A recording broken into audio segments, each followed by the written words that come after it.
So a lot of times in the video game industry, you see something that seems like a surefire thing, like how could you screw this up? How could this go wrong? And it seems like this is one of those situations because Square Enix has completely managed to botch this whole Kingdom Hearts coming to the Nintendo Switch thing. Now, this is a franchise that should have long been on the Nintendo Switch because, well, just look at the games and look at the Switch's audience. I think it's a pretty good fit, you know. Obviously, Sora was introduced into Super Smash Bros. Ultimate as the final character. People went goo goo gaga and lost their collective minds over this. And I'm not the biggest Kingdom Hearts fan in the world. I played the first game. I did enjoy it on my PlayStation 2. I played one on the DS. It had like a weird name, like 358/2 divided by 12 or whatever, but that was a decent game as well. But it's just never been a franchise that I've been completely in love with. This was announced as coming to the Nintendo Switch in that same Sora presentation where we learned about Sora, and it was a cloud version of the game. Now, cloud versions of the games aren't inherently bad. I've played one that I thought was kind of decent,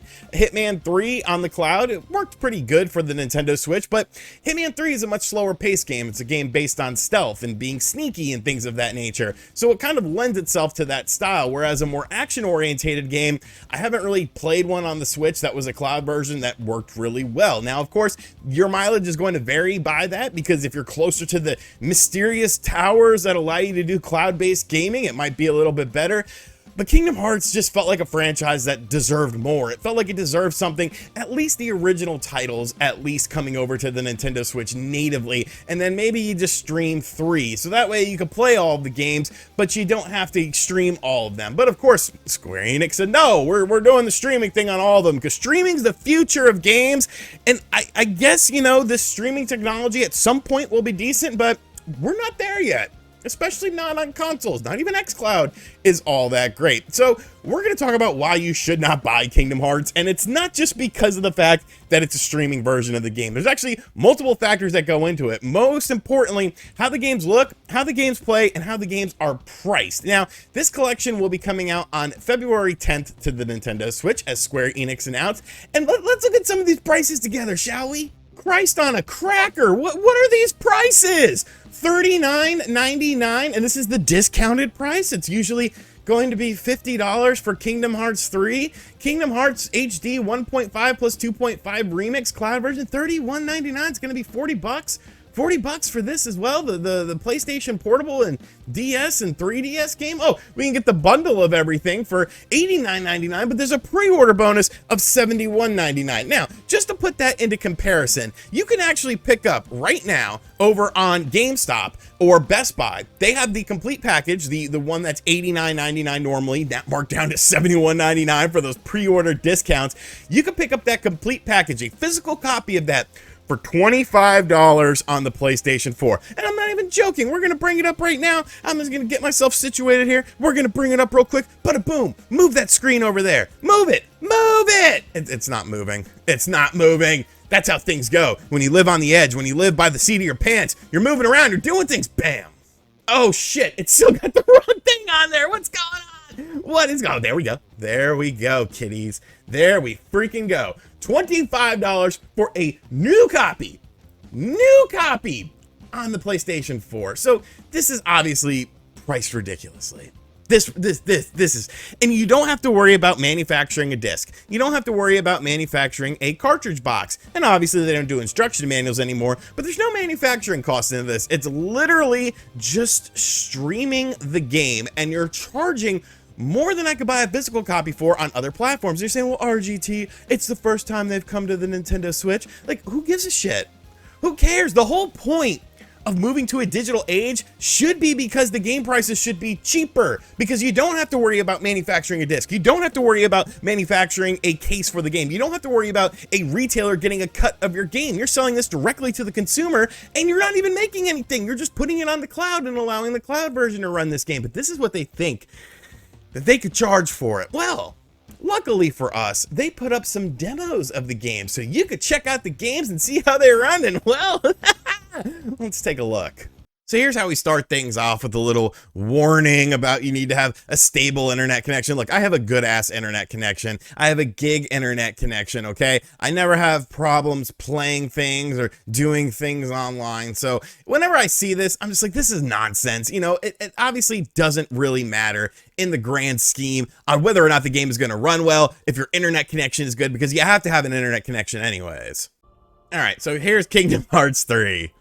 And I mean, just look at it. Like, Kingdom Hearts 1 doesn't look nearly this bad, but this, come on, man, this does not look good at all. Like, this looks okay. This does not. It looks like I'm in a fog or something, and just things are not going the way they should be.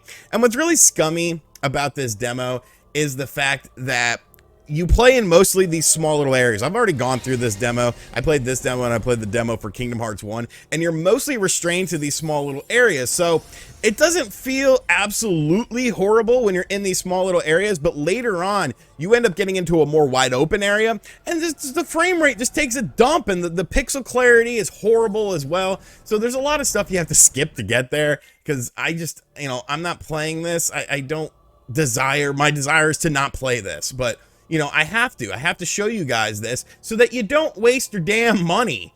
You'll choose wisdom. It doesn't matter. It literally does not matter, because I'm not sticking with any of this. Now, I find this little area puzzling, because upon first glance, you're like, oh, well, you know, this looks okay-ish. It doesn't look terrible. And this little area here, it really doesn't look that bad. But of course, this isn't a main part of the game. This is literally just a tutorial to sort of get you used to the gameplay mechanics. This boss battle also takes like way too freaking long for a demo. This is like where all the padding comes into play. So I'm not gonna make you watch me play this whole boss battle, but we'll just skip to the next portion. And here we go. Now we're at a main portion of the game, something that you'll actually be experiencing in the game. We got Donald and Goofy and fanfare. I'm skipping all of this because I just want to show you how it actually runs in an actual area. And like, I mean, just look at it. Like, it's not good. And you know, if this was a native version of the game, like maybe you could let it pass, but this is dependent on an internet connection, and like this is the best quality. Just everything is low res and smeary, and I don't know, man, it just doesn't look good. And at the asking price, like, that's absolutely ridiculous. Like, you can't ask a premium price for a product just because it came out on another system when you half-ass it. And the problem is, if people support this game, like, I think some people will, you know? I think, like, Sally and Leonard will buy this for little Caitlin because they're idiots and they don't know what a cloud version of a game is. They just think, oh, maybe that's just what the Switch version of the game is called, you know? We'll like it, you know, little Caitlin will like it. And then little Caitlin tries to go over to Trevor's house. Trevor doesn't have internet because he lives in a crack house. And then you're screwed. You can't play this anymore. So once you head up the mountain, like, the demo ends. But just, I mean, just... it's janky, it's not smooth, and it doesn't look great. It's not like, and you just can't recommend this. You just can't recommend this at a full price. I'm going to show you guys some footage of Kingdom Hearts 1 right now, just so you can see, like, it does look a little bit better than this does, but like, this to me is just unacceptable. And if we allow things like this to go on in the Switch, like, we're just screwing ourselves over. So what did we learn here today?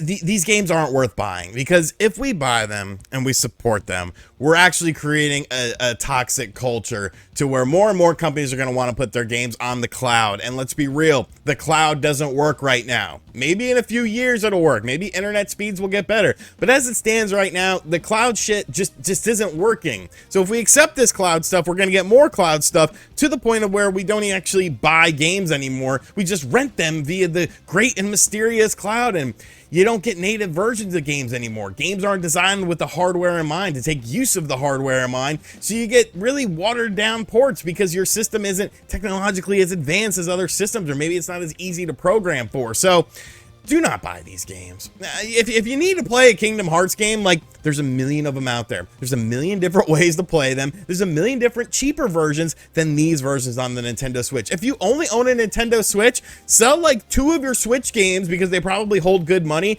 get an Xbox One, and then pick up these games. And they might even be on Game Pass. I think Kingdom Hearts 3 is on Game Pass. So if you really want to play it, just do that, because this is just not, it's not a viable option. It's not an option that works, and it's not a good option. So let me know in the comment section down below what you think of this. Have I lost my mind? Am I just talking out my ass? Or, you know, am I making a decent enough point here? And as always, guys, thank you for checking out this video. If this is your first time on the channel, be sure to hit that subscribe button, like and share the video as well. And as always, I'll catch you guys on the next one.